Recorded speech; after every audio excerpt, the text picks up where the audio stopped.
From the heart of Europe to the world, this is RTI. And welcome, boys and girls, to Postcard from Poprad on a gloriously sunny day. It is superb, and it's hot. We've got like an Indian summer thing. Oh, that's bad. That means that the winter's going to be rubbish. Uh-oh. Never mind. Anyway, I'm Eric Wiltsher at the base of the glorious no snow-covered mountains of the Tatras here in Poprad, in the east of Slovakia. Where else would I be? It's where I am, in the studio. Your sideways look at the news coming up. First of all, somebody who hasn't got a golf ball in his mouth, but probably in his brain, it's Leigh Banks. That was very rude. Rachel and I have just been talking about you and the way you treat us. You treat us like whores and peasants. Oh, you mustn't say that word. Oh, no, I remember now. Oh! Leigh. I apologise for saying that word. Peasants. Yes, exactly. I think that was a DJ cliche link to a story we're going to do in a couple of seconds, but I'll explain that all in a minute. Can I talk about our Indian summer? Why are you having an Indian summer? We're having an Indian summer. We paid for it. Did you? How much did it cost you? 5 cents. 5 cents? Oh, yeah, well, I've got 6 cents. And I've sensed it being there in front of it. It's lovely. It's all shiny and, like, golden. Are you sick? Am I sick? No, I'm over, but I'm not sick. Rach, he's being all nice and positive. I can soon change that. It's weird. He's been humbled by your treating him like a peasant. Oh, that's what it is. Ah, okay. And Rach, how are you? Oh, well, you know, it's not easy being me, apparently. It's melody after melody. It really is quite boring. I mean, I missed out last week because I had pneumonia of all things. And just a Hillary dose, not a big dose, just a Hillary dose. And now I've got another abscess on my tooth. Actually, first thing in the morning, I'm going to the dentist on a Saturday, do you believe it? Oh, to go and have said tooth extracted. And may I say how little respect he has for you, because what was his opening remark? The one without the golf ball in his mouth. Well, see? No, I think I'll tell you what, Rach, being serious, you are the one thing epitomised in when people say to me, what should I do if I want to be in radio? And I always jokingly say, on the air or dead. And turn up. Turn up. and you are the epitome of the professional broadcaster turning up, even though you're probably in horrible pain at the moment. Well, yes, and that's very kind, thank you. And I You're would welcome. have been here last week, except I couldn't open my mouth without coughing. It was just really boring, and I thought, no, I can't do it to you. Yeah, poor sound engineers around the world. Before we get started properly, boys and girls, what came out this morning was this enormous report from the UK regulator, and it's all about language and how words, which at one time in my book meant something else, now means something bad.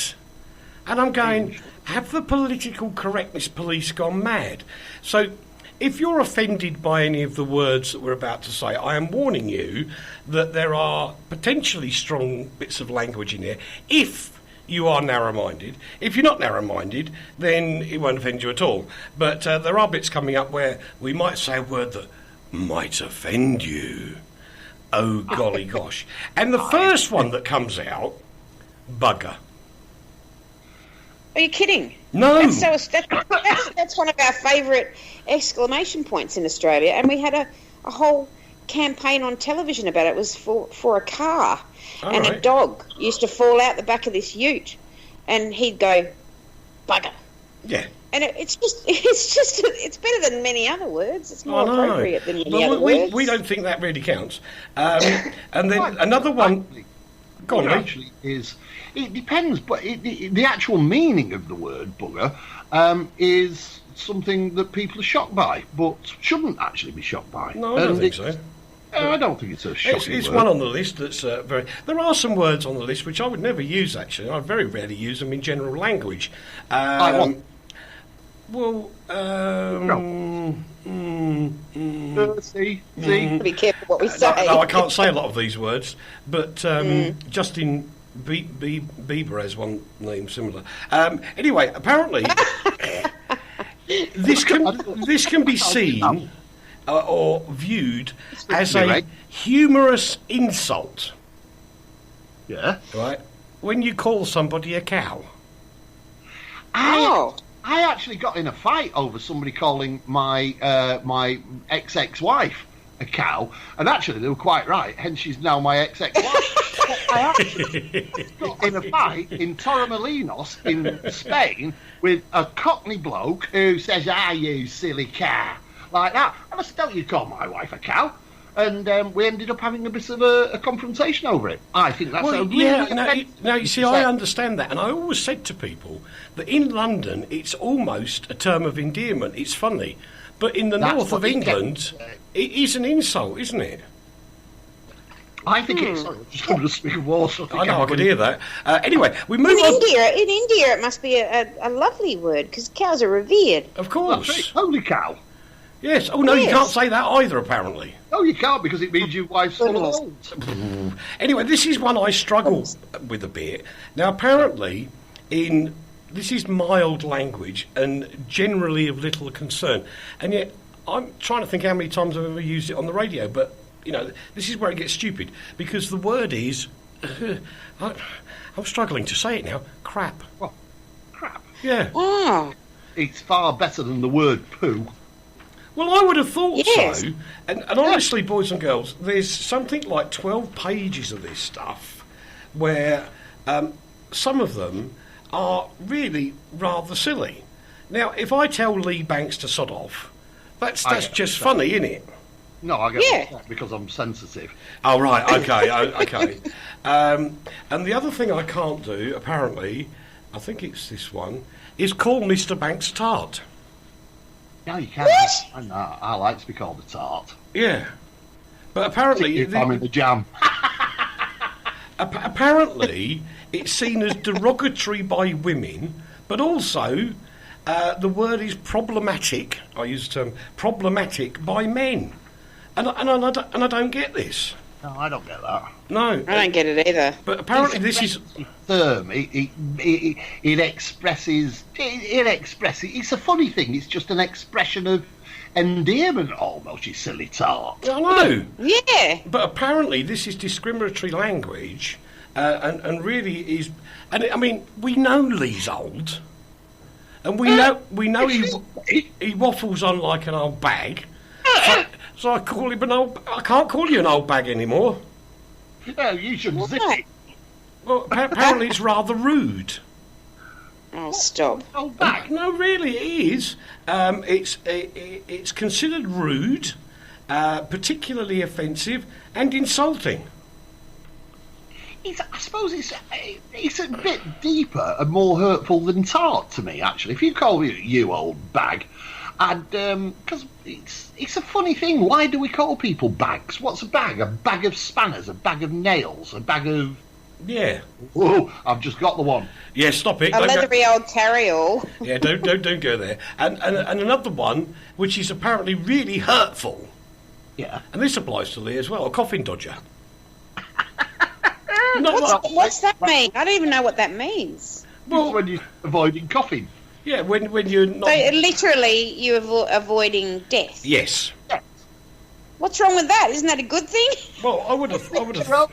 It means you're old. It's calling somebody very old and decrepit. It's actually a very insulting term, I think. But not something that should be banned from the use in the language in the entertainment world, because that is an expression of something or other. All right, now, the next one is all to do with washing up liquid.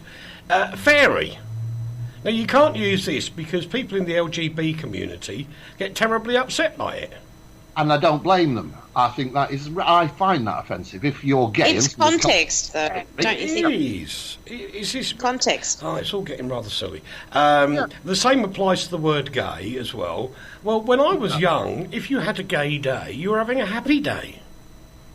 That's right. But that's in the vernacular now. In the vernacular now with the kiddies, and I only know this because I have a kiddie dwelling in my home. Well, she's not a kiddie; she's 19. But if you say something's gay, Rach, I have to correct you. Rach, sorry, got to correct you. Yes. You do have a child in your house.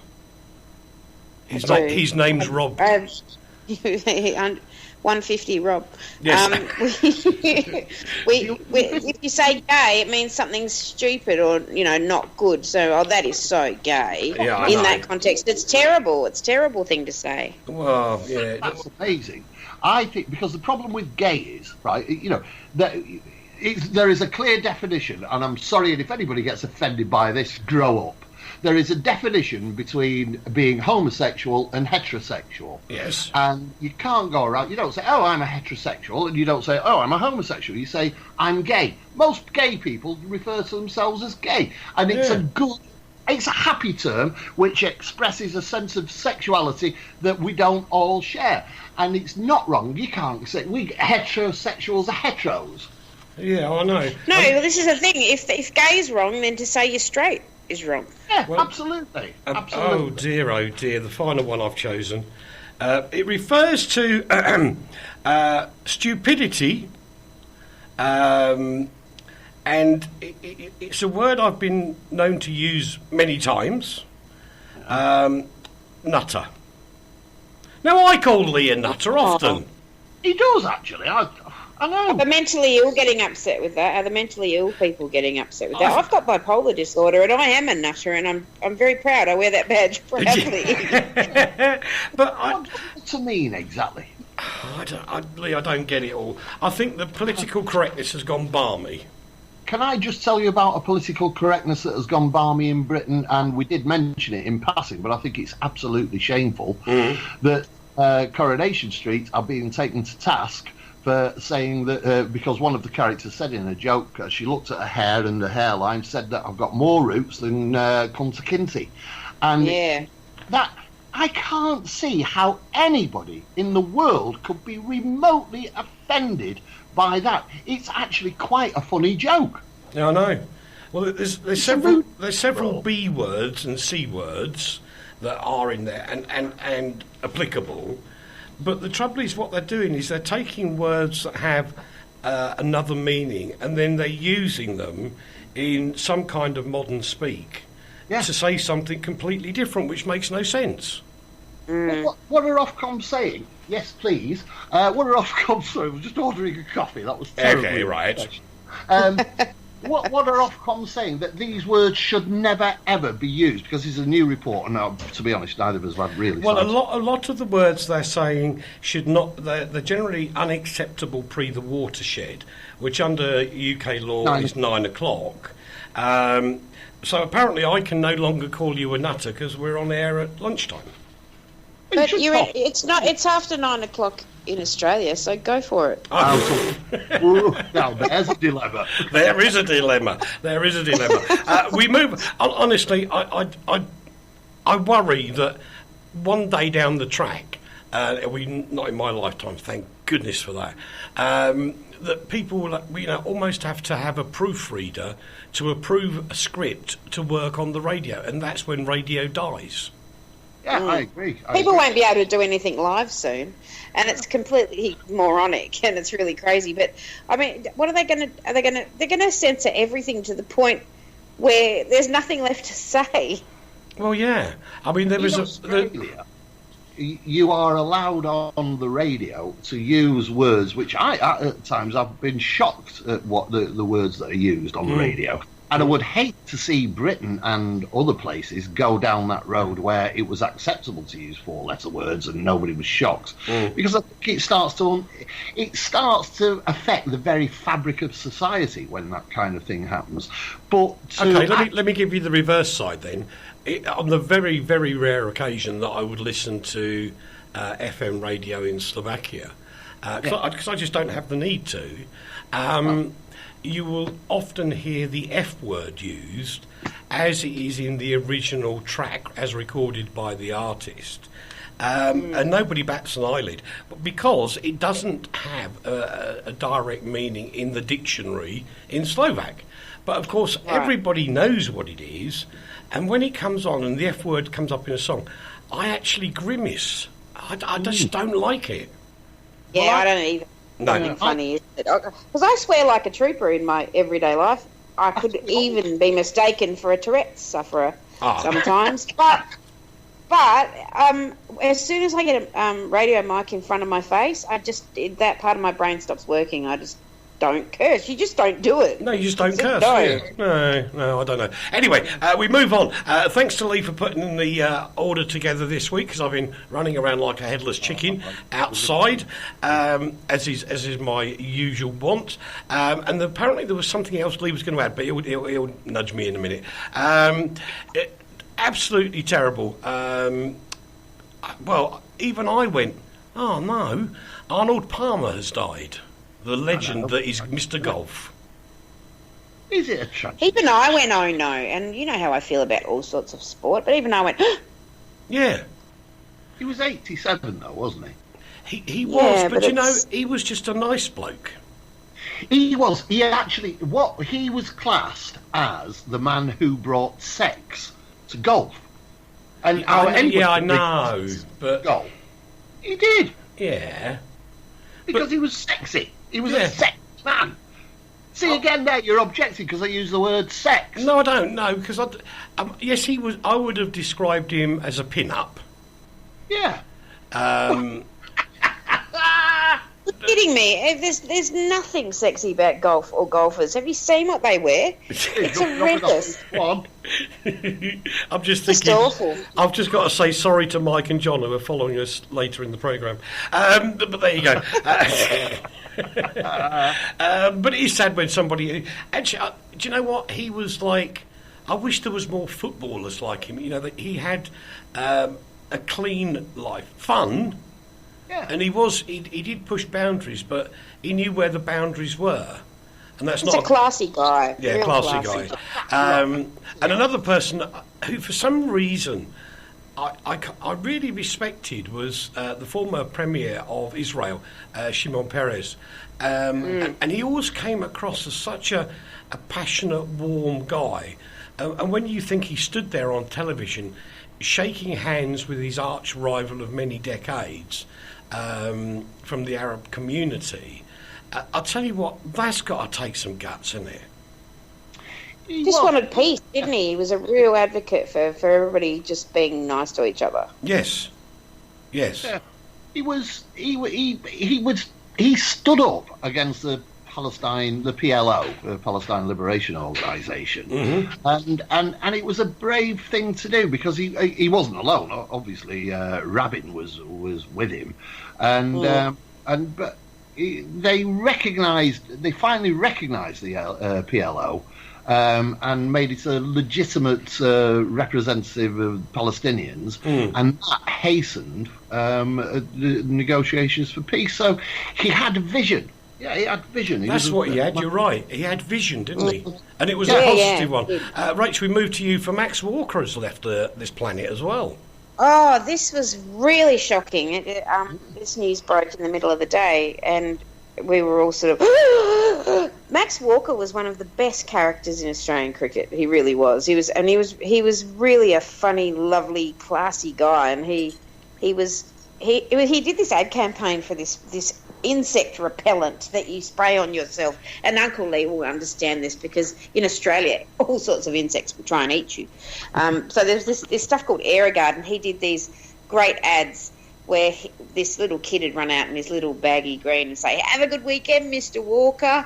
And it was just really cute, and it was nice. It was, ads in the 70s when I was growing up. But he was a really big character, had a big impact, and he was only 68, and he died of cancer, which is horribly, horribly sad. Yeah, that is very sad.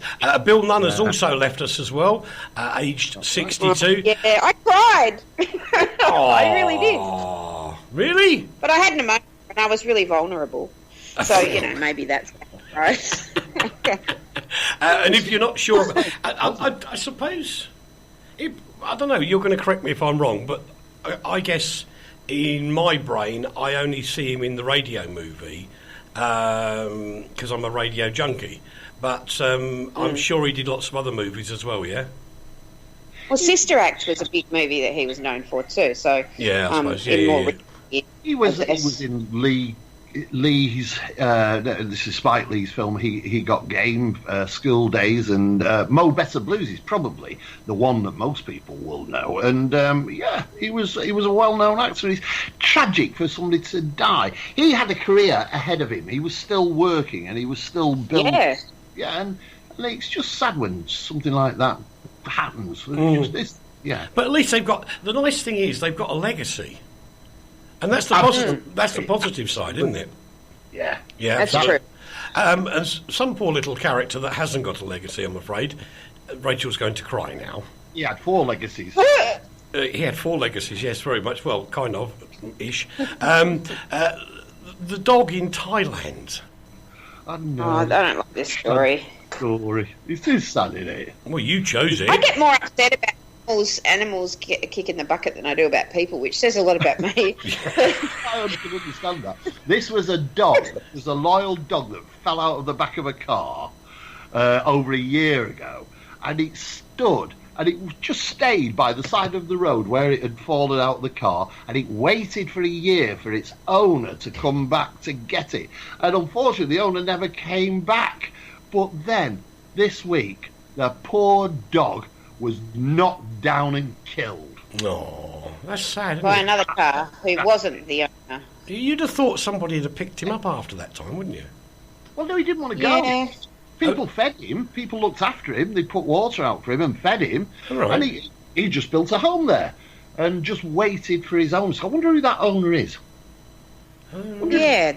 Scolding. I scold you. Car.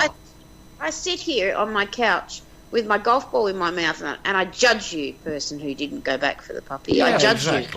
Exactly. Oh, would you know that your dog's not there? And it was a girl doggy, by the way. Yeah, well, I mean, you would know the dog's missing from the back of your truck, wouldn't you? Well, yes. You'd have thought so. Even if you didn't find out until you got home. You know where you'd been. Yeah. You'd go back and have a thought. Retrace your steps, you lazy. Retrace. Yeah, you numpty. What a numpty. Oh, he's numpty, all right. Can I say that? Have a look on your list. I'll have a look at the list. I'll have a look at the list. I can't read this headline. It grates me. What, Sam Allardyce? Well, no, the bit before. Entrapment has won. Sacked England manager Sam Allardyce breaks his silence to lament his error of judgment. And what's really aggravating about this is that he was in a £4 million a year job, right? He did 67 days.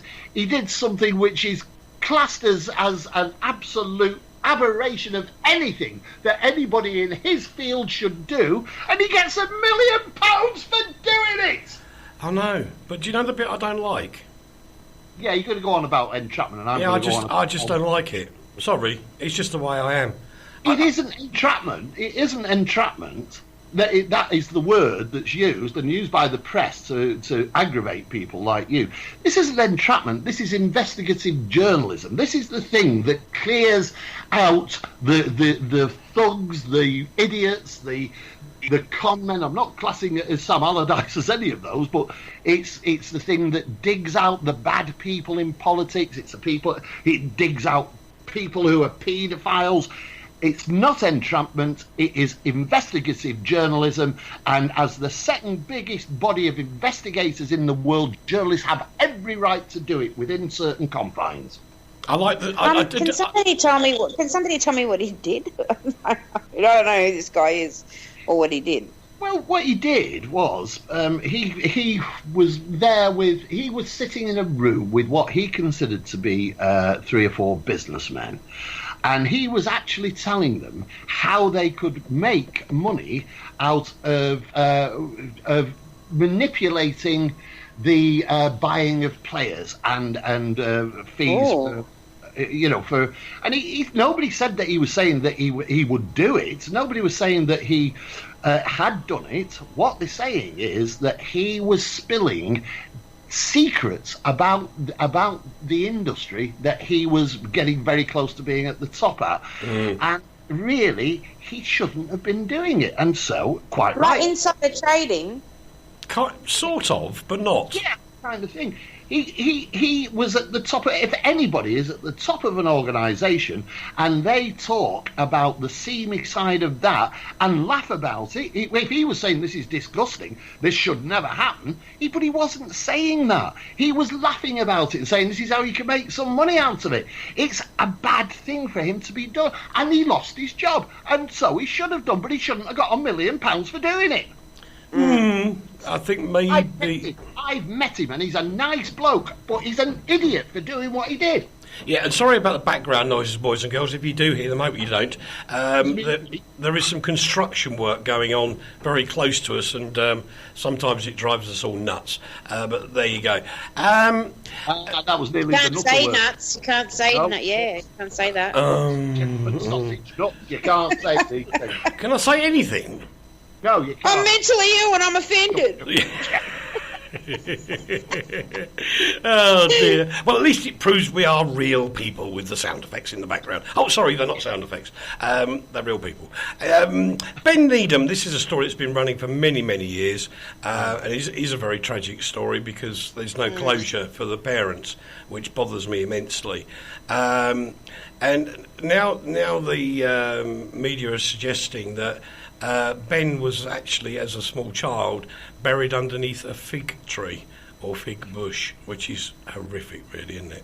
Well, what's being said, and it isn't, the media aren't speculating at it at all. I'm getting very defensive about the media. You are, aren't you? What else is new?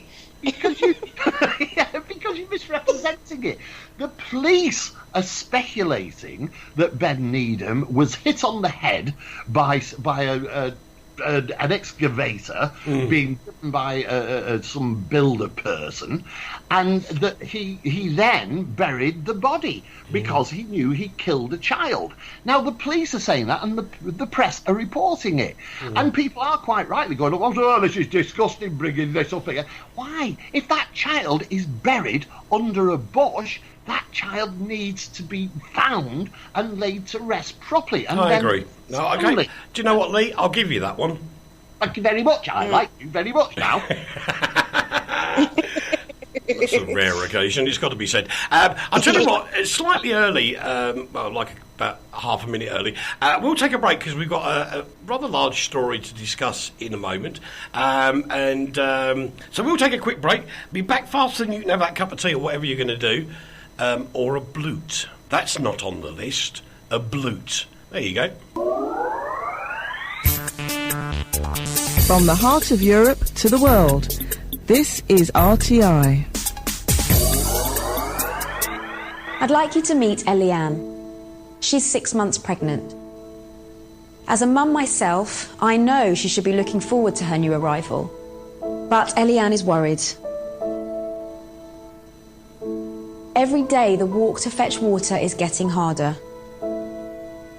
Every drink of the filthy water could make her ill.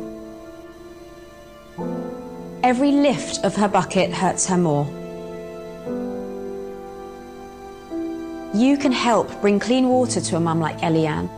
Text the word water to 70444 to give WaterAid £3. WaterAid has the expertise to bring clean water to Eliane's village. They just need your support. I've seen for myself the difference clean water can make. So please help keep Eliane and her unborn baby safe. Text water to 70444 to give WaterAid £3 now. Thank you. If your dream holiday is 2 hours from the UK, perfect for children and teenagers, young couples and the older visitor, ideal for the physically active and for those who just want to unwind, Aqua City is the destination for you.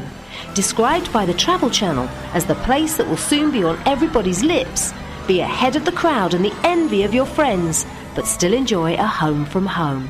Come to Aqua City Poprad, the world's leading green resort. From the heart of Europe to the world, RTI. And welcome back to part 2 of Postcard from Poprad.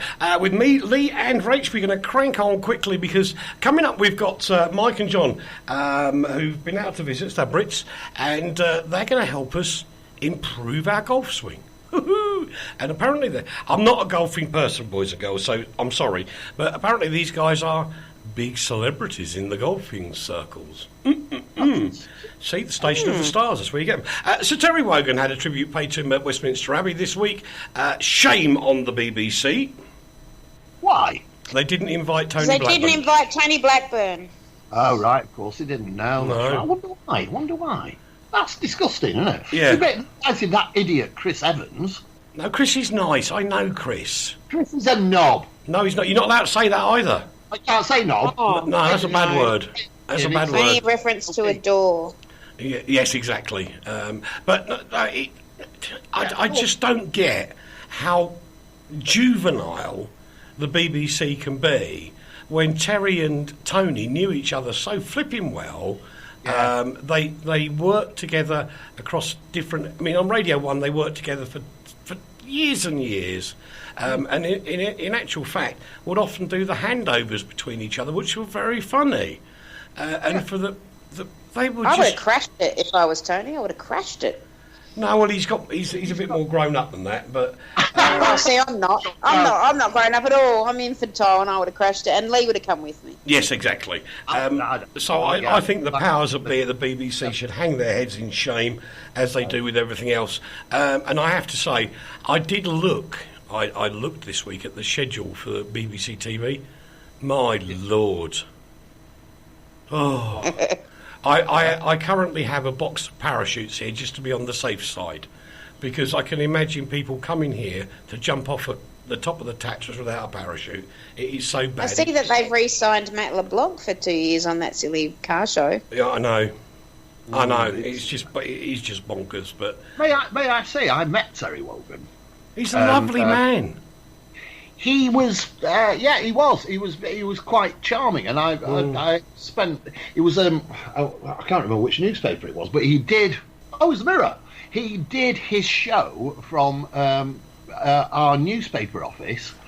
At the time, at the time he was travelling around. He did them from all different places. He came to the newspaper, and he did his show from a desk in there. Right. We all joined him. We all had a laugh with him. He was really charming. Good bloke. He was. I bet he would have been really annoyed that they didn't invite Tony Blackburn. He would have been, actually. And to tell you how nice Terry is, I was once sitting in Bush House in London, and Terry was waiting for somebody, and I was just sitting there because I had to wait for my team to come down from the 7th floor, and I didn't have my keys with me, so I couldn't go in. And Terry was just saying, he said, "How are you?" I said, "I'm fine." He said, "And what do you do here?" So I told him who I was and what I did, and he said, "I've read about that." And he knew the work I was doing. Yeah. He actually knew it. And he was, I mean, I can't say whether he was genuinely interested or not. That's far be it from me to decide. But he was, you felt that this... Well, he showed interest. He did. He made you feel important. Absolutely. He was such a gentleman. He also, where we live out in Spain, he had a place there at the edge of a golf course, just outside Torrevieja. And he was quite well known around there for obviously playing golf, but he'd just have a wander around the village and he'd talk to people there. We saw him a couple of times while we were there. He was just a genuinely nice man. Yeah, he was. He was just genuinely charming. He again, his legacy will go on for a long, long time. And what he did in the UK for children in need, if it wasn't for Terry, it would never have got to where it was. I just hope that the gentleman's name, I'm saying this strongly at the beginning because it's an Irish name. He was once interviewed on the Late Late Show in Ireland, and the host was Gay Burns, and he said, how come, he said, because you're not religious, are you, Terry? You're an atheist. And he said, yes. And he said, so what will you do to, what will you say when you get to the pearly gates and there's somebody there to meet you? And he just straight away came out with it. He said, well, that's a surprise, isn't it? And he just came out with these quips so quickly. He was just fabulous at it, and for somebody to be put on the spot like that in Ireland, which is such a Catholic country, and, talking about St Peter and the pearly gates. And Terry just got it, boof. He just nailed it. He absolutely nailed it. Facebook has been told to stop collecting German WhatsApp data. Do I care? Well, no. It's not German. I don't use WhatsApp either. Well, it is a bad thing. All this data collection, it's just a bad thing, and we allow it to happen to us. And I think the Hamburg Commissioner for Data Protection and the Freedom of Information has said that the social network should not really be collecting the data of 35 million German users. And then what they're going to do? They're going to sell it. Why are people allowed to make money out of our private lives? Okay, let me help you a little bit here with some stuff. When you look at a website, wherever it happens to be, if it's a proper website, and I do mean a proper website, down at the bottom somewhere, it will have its terms and conditions, it will have its cookie policy, it will have all of its other legal documentation that you read. And when you sign up to these services, you agree to those terms and conditions. In most cases, it does say that they will pass on your data to other agencies to enable that company to gain more advertising on their website. Yeah. That's how it works. Now, if you don't read the terms and conditions, who's really at fault? I can see your point, but there is also there is an element here of cynicism. Mm-hmm. And it is very cynical for something as altruistic, or that should be potentially altruistic, which is the World Wide Web, which is the new encyclopedia of everything that happens across the world. It is therefore, surely, it has to be seen as cynical. Whether, in fact, it should be changed is a debatable point, because it has a fiscal meaning. But it is cynical to allow to take people's private information and then turn it into a commodity. We are turning human beings into commodities, and what the Hamburg Commission is saying is that it is inherently wrong to turn people into commodities. I get that, but there's an easy solution to that one as well. Don't go on the internet. Don't go onto that site. Yeah, but it's the whole of the internet. It's not just. It isn't just this one, is it? Facebook do it, Twitter do it. Everybody does it. Every single person who has a website makes people commodities and earns money out of them. Not everyone. Well, I would say the bulk. Okay, Mr. Yeah, a good portion. That's nice. I like the way you put that, Rachel. Very kind of you. Which drags me straight across to Australia, because, and now I've got to say more words carefully, an Australian tradesman has been bitten by a venomous spider on his willy. For the second time? Yes. Rachel, what are you doing to your tradespeople in Australia? Well, I think this is bogus, this story. I don't think that happened to him at all. I think he's naughty and has done something nefarious with said member, and he's now using... I was bitten by a spider twice. It all sounds very fishy to me. I think he's just putting it... He's alibying himself is what he's doing. But apparently he went and sat on a porta potty, and a spider bit him on his private area, and a redback. We're all being so PC. Really quite, Oh dear. And it was really quite terrible for him that he got bitten, and then 5 months later he went into the porta potty again, allegedly, and he got bitten again in the exact same spot. Now, excuse me, that's not a spider. That's called a recurrence of an outbreak. Yes. Of some sort of disease, but whatever floats your boat, mate. But my thought is this: if you go into a porta potty and you're bitten on whatever by a redback spider, which is very serious to have a bite, and it hurts, I would never enter a porta potty again. So he's entered again, and now he's saying, I will never enter a porta potty again. Jordan, let me just say to you, you're probably one of the stupidest people that's ever drawn breath. And you should just come clean to your missus and say, guess what? I had shenanigans and I've got a red mark on my lip twice. Oh, that's a terrible thing to say about Jordan. but it's probably true. Jordan, who didn't want his last name used, if he didn't want his last, what's wrong with him? Like, this person... Why did he have his picture published if he doesn't want his last name published? He doesn't want his picture published and he doesn't want his name published, but I'm free to talk to the press. He's alibying himself. I'm telling you, he's alibying himself. Are we allowed to call him a dick? No. Yeah. Enough, we won't. No, we won't do that. Actually, the one word that's not on there, which is one of my favourite words, we can call him a numpty. We can also, Uncle Leigh, we can call him a Richard. We can. We've got Richard, who was numpty by having some humpty. Yes, something like that. By the way, I must say, I've got absolutely no basis of fact for that allegation. No, absolutely not. Just a feeling I've got, just a feeling in the waters. Leigh's been working really hard to suss something out about HP this week, who've had to apologise for an update which is costing people money, I gather. It is. It's a very strange story. You can actually read about it on a website called the Consumer Watch Foundation, which is a really good site. And it's the main story on there at the moment because it's such a con. And Hewlett-Packard have admitted that they did it.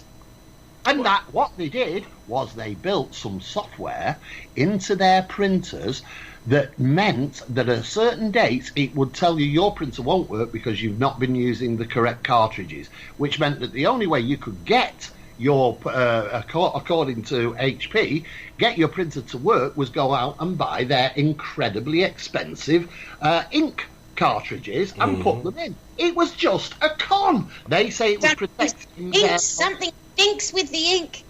The story was very interesting. It was about HP Source, but you tell him, no. What he's trying to tell everybody is the story was very interesting. Interesting.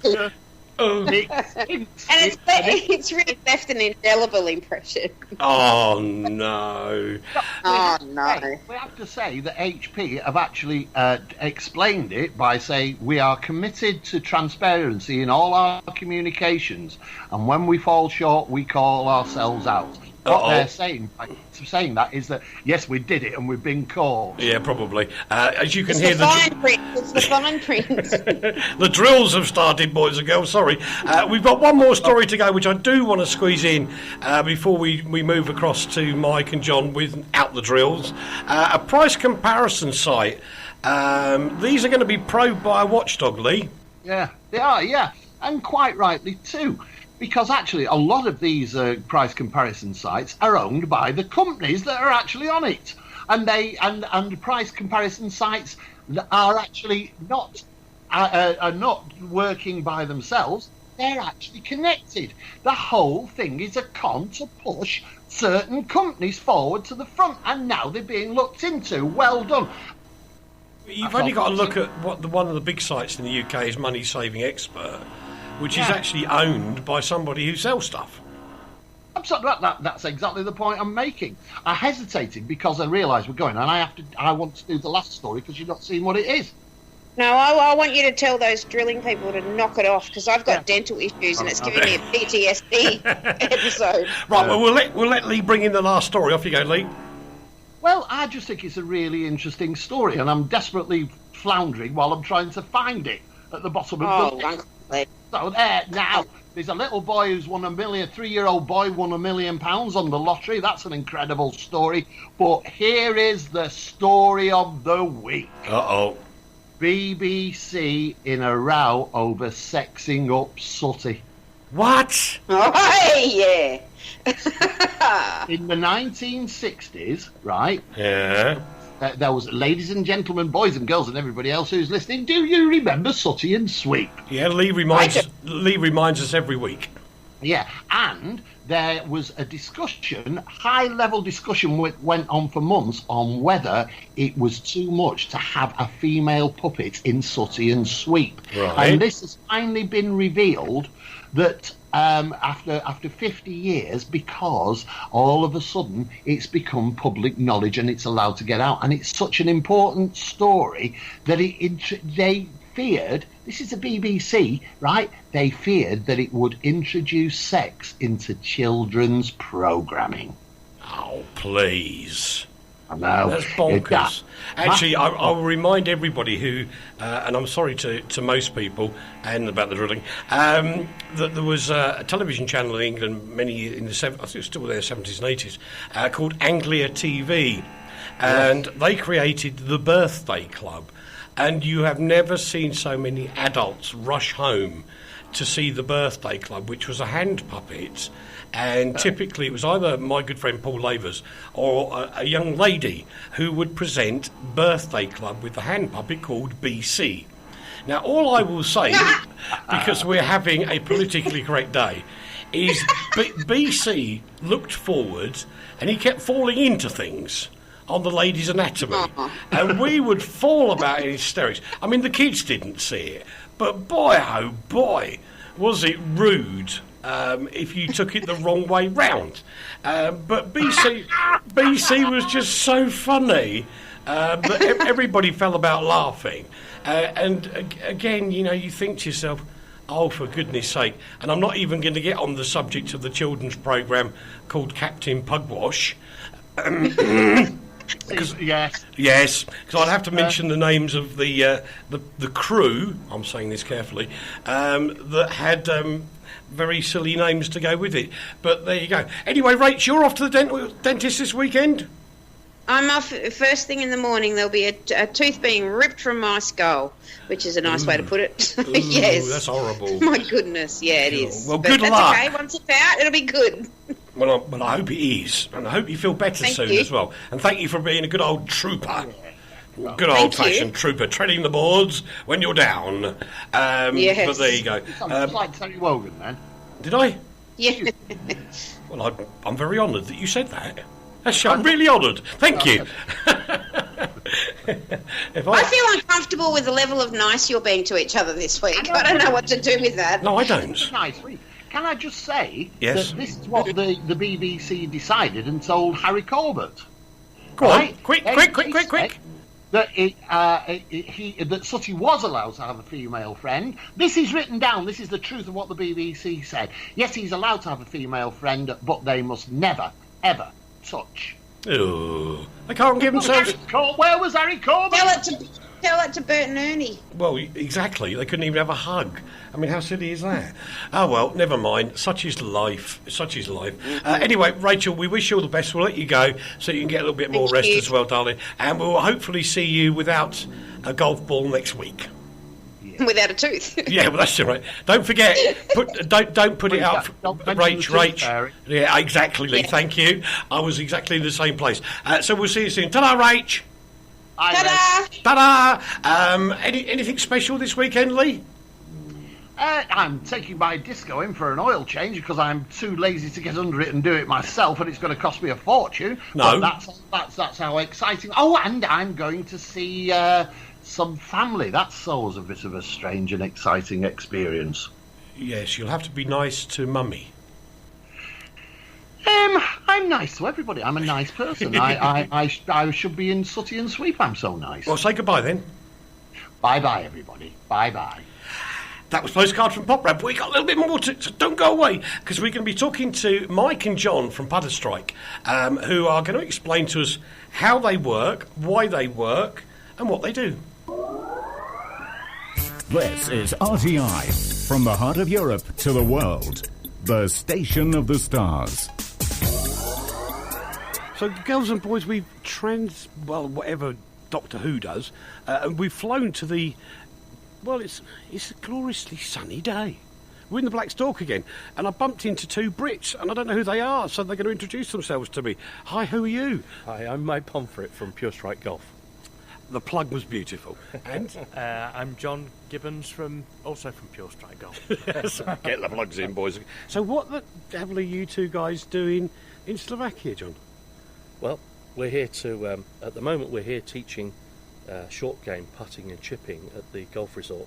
Oh, right. Which is just fantastic. We've been very impressed with. We're very impressed with the wildlife and the scenery and the wonderful mountains. I wonder which scenery you're looking at. Is that the mountains or just? It's the Tatra Mountains. Of course. I've never seen them before. And You've not? Just fantastic. They are lovely, aren't they? Yeah, absolutely brilliant. And what do you think of the course here? The course is very testing. It's the greens are good. There's some real testing holes in there. From the back tees, it's a great course for anybody, whatever their level is. And because you've got 3-4 sets of tees, whatever your standard is, you can enjoy a real good round of golf. Well, that's good. So, Mike, how did you get out here? What happened? Well, funnily enough, we got in touch with the Blackstock Resort through a mutual friend, and the flights from the UK are very inexpensive. From Luton direct to Slovakia only takes a couple of hours. That's right. Yeah. And I couldn't believe we got through airport security, off the plane, through security, and into the car park in 7 minutes, which was 10 times less than it was at Luton. We're very trusting here, you know. Yeah, it's very good. Yeah, so you can actually come out here for a short break and in the sunshine, play some golf, use the spa, and it's really quite quick to do. Yeah, is this your first time, John? It is our first time here, yeah. So what do you think of the country? Of the country, I love the country. The people are really nice. It's great. We've been here now for 3 days. We've seen some of the mountain area. We've been down in Poprad, and really enjoying ourselves. So Poprad's, I suppose the way I summarise, it's very Parisian, isn't it? In the style. Yes, it is. Yeah. It's and good beer. We had such a selection of beer, we couldn't get through it. Yeah. Well, actually, I don't know if you've tried it yet, but we actually have our own brewery here, microbrewery, and they do a version of IPA if you go back down there again. We had an IPA the other day. There you go. It was lovely. Yeah, we did have the IPA. It was absolutely fantastic. And just as tasty as we get in Britain. Really, really good. Yeah. And a third of the price as well. So we really enjoyed it. So how did you get involved with golfing then? What happened? We designed a golf club together, a putter together. We felt that there was the putters that were on the market at the time didn't have what we considered the optimum loft. So we designed a putter with -1 degree loft. So a bit like if you're trying to play pool or snooker and you want the ball to roll, you put top on the ball. Yes. Most putters have 3 or 4 degrees of loft on the face. Loft is designed to lift a golf ball in the air, not to roll it along the floor. Correct. So we altered the loft from 4 degrees plus 4 degrees to -1 degree. So even for a more amateur player, yep. Instead of them, when they strike the ball, instead of getting that little hiccup that they often get, it keeps it down to the ground. Absolutely. And the big benefit is that because it's a rolling ball, it rolls rather than jumps. Yeah. It's easy to judge distance, and putting is all about distance control. Yeah, that's right. If it's not in the hole, it needs to be very, very, very close. Very, very close. We've just had coffee arrive, boys and girls. I'm happy now. Oh, and I've got a love heart on my coffee. Isn't that wonderful? Yeah, Quim. We've confused the boy. So where did Mike? Tell me where this? Because you're not just putters now, are you? No, we also we do putters and wedges. I should just say, if there's any listeners out there, what they could do if they want to see the putter is type Pure Strike putter. He's good, isn't he? He's good. Into YouTube, and then you can see it for yourself working in all its glory. And what's your training video? It's kind of a training video, but it shows off the benefits of the putter. Yeah. How the actual face balance of the putter works in working with the -1 degree loft, and it's a unique putter in that sense, in that it's the only putter. I think, dear listener, that was the science bit. Yes, that's right. Yeah. But like I say, type Pure Strike putter into YouTube, or purestrikegolf.co.uk is our website. But obviously, since we've been out here, what we're working with the hotel resort here.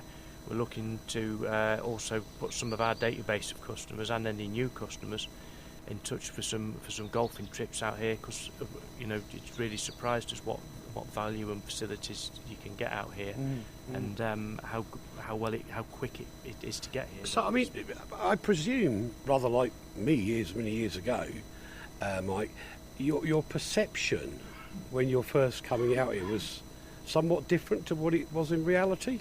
Yes, well, we didn't know what Slovakia was like. We'd never been to Slovakia. Didn't know too much about it. But having been invited out here with Black Stork, it was a real nice surprise to come and see the people, see the place, and how beautiful it is. And you, Mike? Well, absolutely, yeah. I mean, it's just uncluttered compared to to Britain. You know, I think there's 5. Have you seen a traffic jam yet? No, absolutely not. Of course not. No.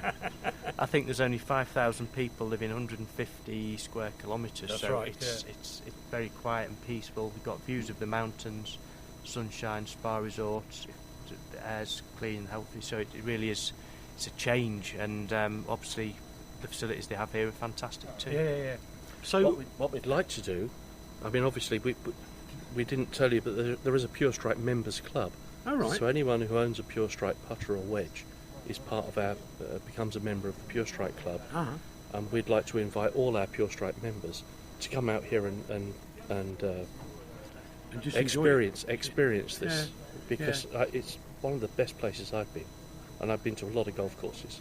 Yeah, it's kind of like you're saying something very similar to. I was talking to Matt Faldo a few weeks ago, and Chris as well. They were both out here, and they said that it's just like a breath of fresh air, not just in terms of the atmosphere around, but having this really challenging course with an incredible 18th hole on it. I mean, I'd lose too many balls going down there because it's huge. But it is somewhere where you get the quality side, but it's not like going to America, which costs you a fortune in the first place. It's a short hop for the businessman at the weekend, isn't it? Absolutely. We were talking about it last night. Just come over here on a Friday night, play golf Saturday and Sunday, and fly home Sunday night. Yeah. You're back home at 8 o'clock in the evening.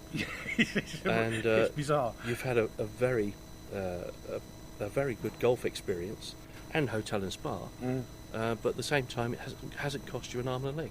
Oh, actually, I'm going to get chastised by some for this. I would guess that even flying here, with the cost of staying in Slovakia, is not going to be much different to staying in St Andrews alone. Oh, it's cheaper. Is it? Oh, it'd be far cheaper. Oh, than actually just playing a green fee at St Andrews. Wow. The airline ticket out here you can get if you book a little bit in advance. You can fly here for £60. Then obviously if you're bringing your golf stuff out, you do have to allow another £50 for that. Yeah. But for around about £100, just over £100, you can get here. It sounds to me like this is a very stupid question, but I've got to ask it. Are you coming back? Oh, absolutely, as soon as we can. You, Mike? Won't be long at all. Yeah, very soon, I'm sure. Yeah. As you appear to be the marketing department of the company, can you give us quite slowly the web address for Pure Strike? Oh, it is www.purestrikegolf.co.uk. www.purestrikegolf.co.uk. This is RTI, Radio Tatras International.